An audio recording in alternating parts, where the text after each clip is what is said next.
Nous disons merci à tous les internautes ainsi que téléspectateurs qui nous font toujours confiance. Nous revenons avec l'affaire Kota au sein de l'UDPS Lubumbashi, initiée par Maître Antoine Lukunga ainsi que tout le comité. Nous voudrons avoir le contour quant à ce. Maître Antoine, merci de nous avoir accordé cette opportunité. La première question, Maître Antoine, d'où est venue l'initiative Affaire Kota au sein de l'UDPS? Merci, messieurs les journalistes. Avec le comité que vous constatez, ce sont les cadres bien identifiés. Maître Prince Katubalondi Beya, ingénieur Isaac Beni, il y a le fédéral Léon Kokomizangi, il y a le président sectionnaire Tchankadi Kaembejan, le président Exode Boussungu. Ce sont les cadres bien identifiés ici à Lubumbashi. Avons constaté que certains mandataires n'ont pas adhéré à la vision du parti. Le CG, honorable Augustin Kabouya, à son temps, avait demandé que le combattant qui est promis à un poste de responsabilité, qu'il compose son secteur ou son champ d'activité sur le plan des postes en réservant 70% au parti, donc aux membres du parti, et 30% à ses proches, je ne sais pas, de l'église, des familles biologiques, ainsi de suite. Alors, certains font le contraire. D'ailleurs, majoritairement, ils font le contraire. Pas seulement font ce qui est normal. Comme nous avons constaté que les dirigeants des fédérations sont, en quelque sorte, les personnes qui gèrent les entités politiques.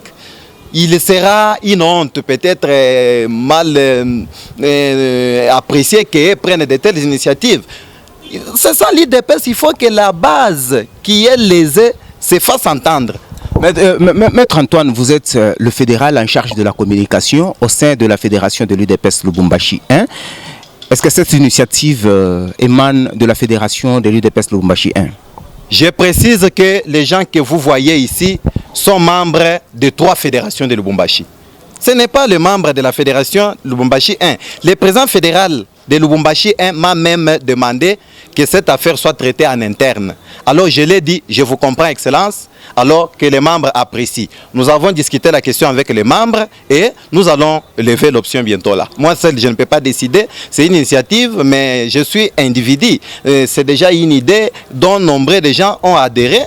Et ce que vous voyez ici, ce ne sont que les représentants des foules qui attendent les actions. Alors nous pouvons discuter entre nous et trouver maintenant la solution. Vous revendiquez le quota, vous êtes bien représenté.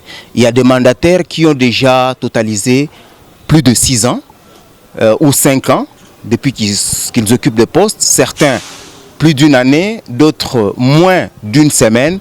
Quelle est votre cible? Je ne sais pas si on peut avoir une réponse claire. Nous n'avons pas une cible. Nous respectons toutes les autorités, tous nos mandataires. D'ailleurs, nous demandons ce quota avec beaucoup de respect à tous nos mandataires. Mais je sais que à cette question-là, le fédéral Léon Koko peut donner aussi beaucoup de détails. Merci pour la parole, messieurs les journalistes. Nous vous informons que nous n'avons pas une question d'une personne ou une autre. Tous nos mandataires ne se sont pas mal comportés. Nous vous disons qu'il y a ceux-là qui se sont bien distingués. La question des quotas, c'est une question fondamentale. Que nos mandataires puissent comprendre qu'avoir les titres qu'ils ont aujourd'hui, ce n'est pas un droit, mais au contraire, c'est une charge. Nous nous réclamons pour tous les combattants à ce que nos confrères à qui on était dans nos sections, dans nos fédérations, ils sont promis qu'ils reviennent à la raison, qu'ils donnent 70% comme c'est prévu aux combattants qui pleurnichent partout ailleurs comme parti au pouvoir. C'est de notre droit, messieurs les journalistes. À qui reviendra la gloire aussitôt que la démarche porte le fruit? Je crois que la question peut à Maître Prince. La gloire, la victoire revient aux combattants. Le plus faible d'ailleurs. Parce qu'aujourd'hui, nous sommes les champions. En d'autres termes, on peut nous considérer comme les avocats de plus faibles au sein de notre parti. Pourquoi je parle des plus faibles? Parce que nous avons des combattants qui n'ont pas la possibilité de réclamer, de faire ce que nous avons fait. Nous avons certains combattants qui n'ont pas le courage, mais ils parlent sur les dos, mais publiquement comme ça, ils craignent. Voilà, aujourd'hui, nous nous sommes dit, partant d'un constat que la promesse ou le mot d'ordre qui a été lancé par le CG Kabouya n'avait pas été respecté par nos mandataires. C'est pourquoi nous l'avons constaté, nous nous sommes dit, nous réclamons aujourd'hui. Donc le mot d'ordre aujourd'hui, partout ailleurs, pour toute la République, donnez-nous notre quota. Les quotas là, on précise, on ne demande pas les quotas à un mandataire qui n'est pas l'émanation de l'UDPS. Nous demandons les quotas à tout celui qui a eu un poste de responsabilité mais qui vient de l'UDPS. Par exemple, l'UDPS envoie des représentants, je prends un cas, des mandataires au sein du gouvernement provincial. Donc les gouverneurs donnent les quotas, ils donnent les postes. Et nous proposons ceux qui doivent animer ces postes.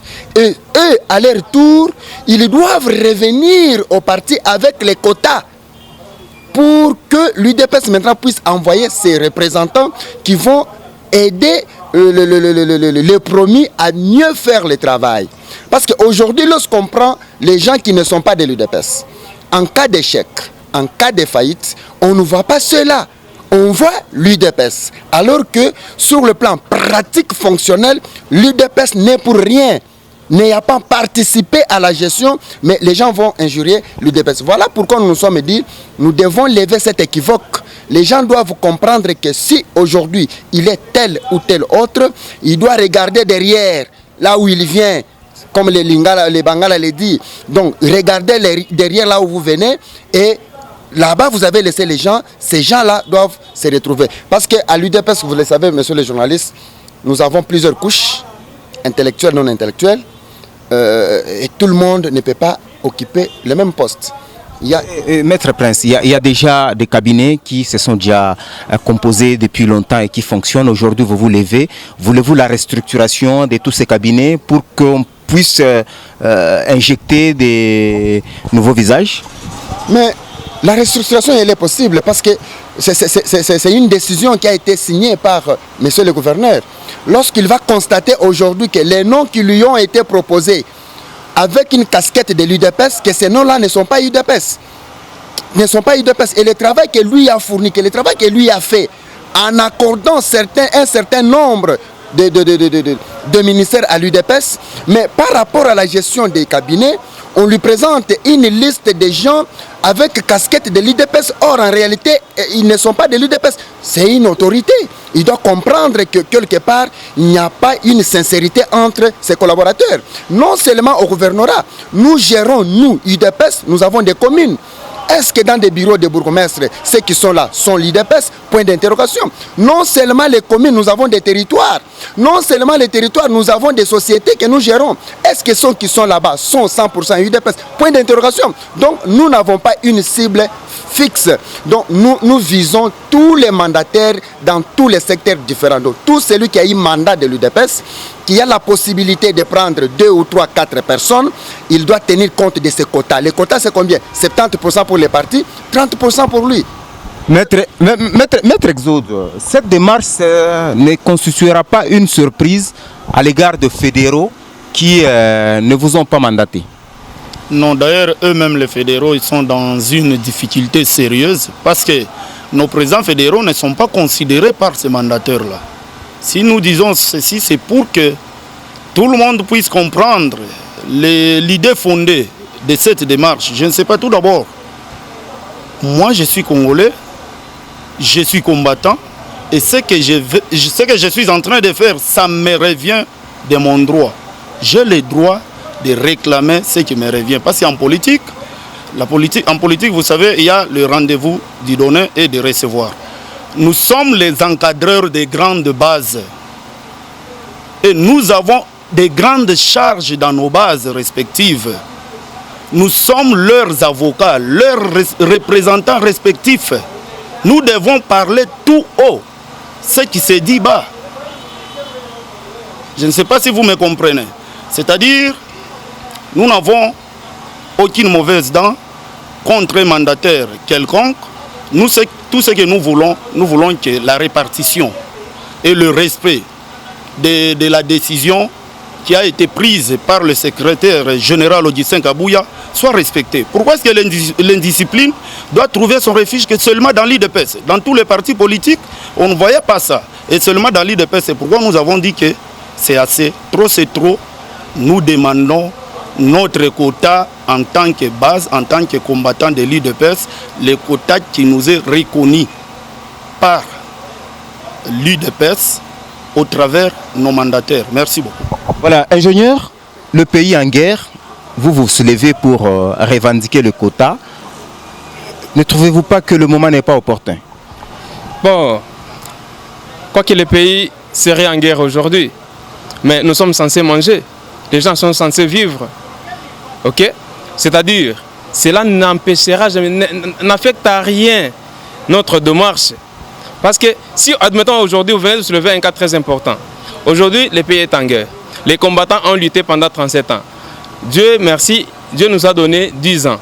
Sur 10 ans, il y a déjà 7 ans, presque 7 ans qui sont passés. Aujourd'hui, il ne nous reste que 3 ans.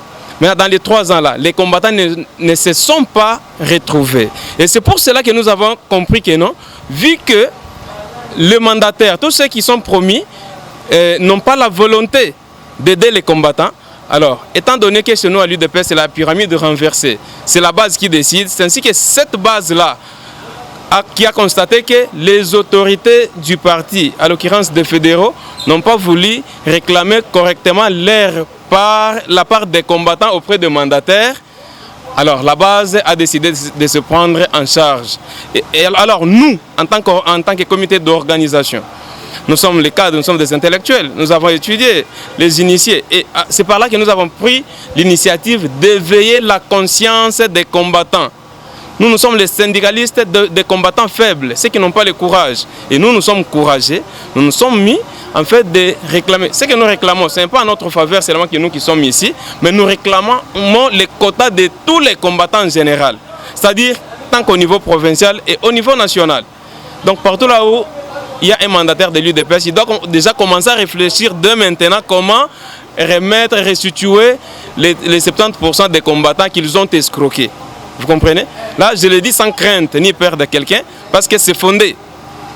Ils ont leurs 30% qu'on les a laissés, qu'ils mettent leurs femmes, leurs enfants, leurs membres de famille, ça ne nous engage pas, mais néanmoins que les 70% des combattants soient attribués aux combattants, ça nous fera plaisir. Là, je vais au président sectionnaire. Vous êtes le chef de terre, comme ça s'est dit à l'UDPS. Est-ce qu'avez-vous déjà discuté de cette question de quota au sein de vos réunions hebdomadaires? Oui, merci beaucoup. Je peux m'exprimer en Swahili pour la meilleure audition. Problème ya quota, ça relève mon niveau ya bachefu yetu. On les a, tunabacha ile temps, bafanye le kazi abafanye. Malgré vous nous appelez chef de terre, tuko na gere bantu ba mingi sana. Birio, magonjwa, njala, hakuna résolution hata moja vis-à-vis de nos autorités. Bon, il est quand même bale ba faible abana na namna kusema, ile poste tulibeba ya chef de terre. Ni charge munene ya kusema tusaidie bale ba combattant benye barilité pendant 37 ans tu accéder leo au pouvoir. Mais ils sont réellement négligés, jetés aux oubliettes, abandonnés même. Pourquoi j'ai dit cela? Nous section ya Ngombele, nilifisha au moins ba combattant 4. Au moment d'ailleurs, il y a prestation à serment ya chef de l'État. Hakuna autorité la tasema no alikuya kufanya nguvu njuu ya kujika bale ba combattant. Bon, il est charge bariacha section. Section, président sectionnaire mwenye kuna tembalo wa mukulu. Président sectionnaire bibi yake kunojisha mai mu centre ville. Il est sa maire de la ville kunaka ordre mu ville ya kusema marché pirate kufu.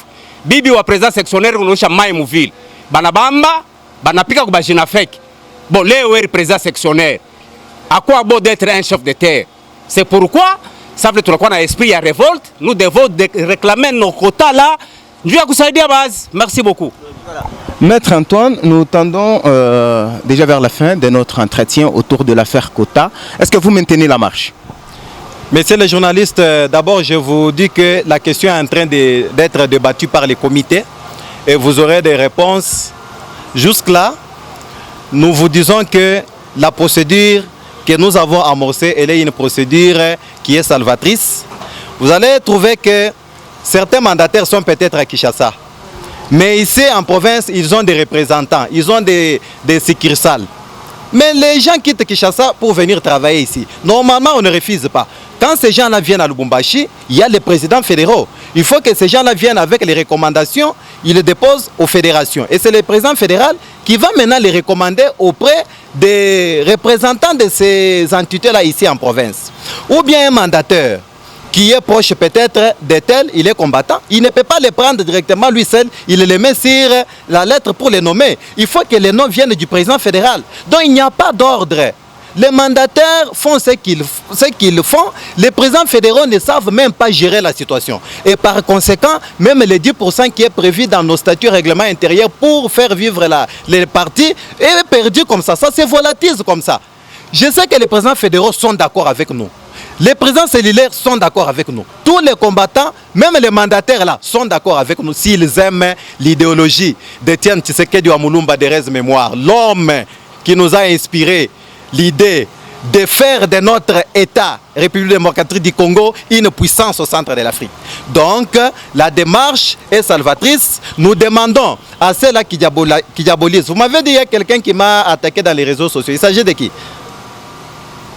À moi de poser des questions, les réponses à vous. Je me rappelle, vous avez dit qu'il y a quelqu'un qui m'a attaqué dans les réseaux sociaux. Alors, je ne comprends rien. Moi, je n'ai pas de problème avec quelqu'un. Nous aimons tous les mandataires. Et ce que nous faisons, c'est une démarche qui doit les ramener juste à la raison pour le respect des droits des combattants. Voilà, à tous qui ont prêté l'attention à cette interview exclusive, nous vous disons merci. Vous allez nous retrouver dans un autre numéro. Merci et je remercie le comité de nous avoir accordé cette opportunité. Merci.